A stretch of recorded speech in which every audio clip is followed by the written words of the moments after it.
பெகல்காமில் இருந்து ஏபிசின்னு ஒரு 3 பாயிண்ட்டும் இந்த மினி சுவிட்சர்லாந்துங்கிற சொல்கிற பாயிண்ட்டும் பார்க்க வேண்டிய தருணம் எங்களுக்கு. எங்கள் கூட வந்த 20 பேர் வந்து மினி சுவிட்சர்லாந்து உடனே போகணும் அப்படின்னு சொல்லி சொன்னாங்க.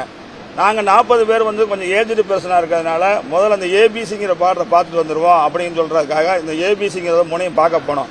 பார்த்ததில் ஏயும் சியும் பார்த்துட்டான். அது வந்து நம்ம ஊரில் இருக்கக்கூடிய மேகமலை மாதிரி ஒரு ரிஸ்கான ரோட்டில் கூட்டி கொண்டு காமிக்கிறாங்க. அந்த பாயிண்ட்டு நல்லா பார்க்க வேண்டிய வியூ பாயிண்ட்டு. அந்த இடத்த போய் பார்த்துட்டு திரும்பி வரும்போது எங்களுக்கு வந்து எங்கள் ஆர்கனைசர் ஃபோன் பண்ணார். இந்த மாதிரி ஒரு அட்டாக் ஆயிடுச்சு, அந்த மாதிரி சூழ்நிலை இருக்கிறதுனால நீங்கள் உடனே வந்து வேறு எங்கேயுமே போக வேணாம், நேரடியாக ஹோட்டலுக்கு வந்துருங்க. லஞ்சுக்கு மாத்திரம் இங்கே ஒரு ஹோட்டல் ரெடி பண்ணியிருந்தாங்க, அந்த ஹோட்டலுக்கு வர சொன்னாங்க.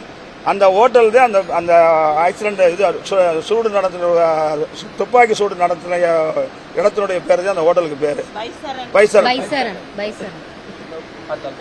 அதனால அந்த இடத்துல நடந்த உடனே எங்களுக்கு உடனே வந்து மிலிட்ரியும் நல்லா கோஆப்ரேட் பண்ணாங்க.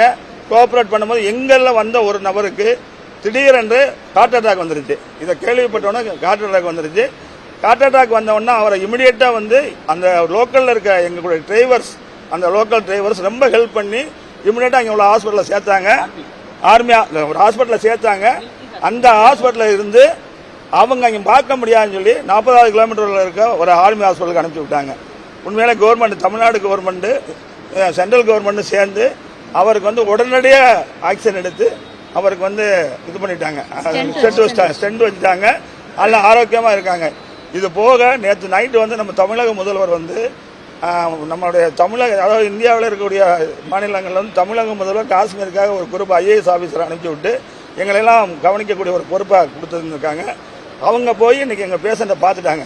இந்த புதுக்கோட்டை கலெக்டராக இருக்கக்கூடியவங்க எங்கள் பேஷண்ட்டை போய் பார்த்து அவங்களுக்கு எல்லா உதவியும் பண்ணித்தரோம்னு சொல்லியிருக்காங்க. நேற்று மத்தியானம் நாங்கள் இன்றைக்கி காலையில் 11 மணிக்கு டெல்லி ஹெல்ப்லைன் தமிழ்நாடு இல்லத்துக்கு ஃபோன் பண்ணோம். ஃபோன் பண்ணதுலேருந்து இதுவரையும் கிட்டத்தட்ட ஒரு 100 ஃபோன் பண்ணி எங்கே இருக்கீங்க, எப்படி இருக்கீங்க, சேஃப்டியாக இருக்கீங்களா, போயிட்டீங்களா, நல்லபடியாக போய் சேர்ந்துட்டீங்களா அப்படின்னு எங்களை கான்டாக்ட் பண்ணிகிட்டே இருக்காங்க. உண்மையிலே எங்களை ரொம்ப கவனிச்சுட்டு தமிழக முதல்வருக்கும் இந்த ஆட்சிக்கும் நாங்கள் நன்றி தெரிவிக்க கடமைப்பட்டிருக்கிறோம். நல்லபடியாக வந்துட்டேன். இப்போ நாங்கள் இந்த மாதிரி போகணும், ஊருக்கு போகணும், பிள்ளைகள்லாம் பதறுது அப்படின்னு சொல்லி சொன்னால் உடனே எங்களுக்கு வேன்லாம் அரேஞ்ச் பண்ணி கொடுத்துருக்காங்க. தமிழ்நாடு கவர்மெண்ட் சார்பாக ஐஏஎஸ் ஆஃபீஸர் வந்து எங்களை வரவேற்க வந்திருக்காங்க. உண்மையிலே ரொம்ப சந்தோஷமாக இருக்குது.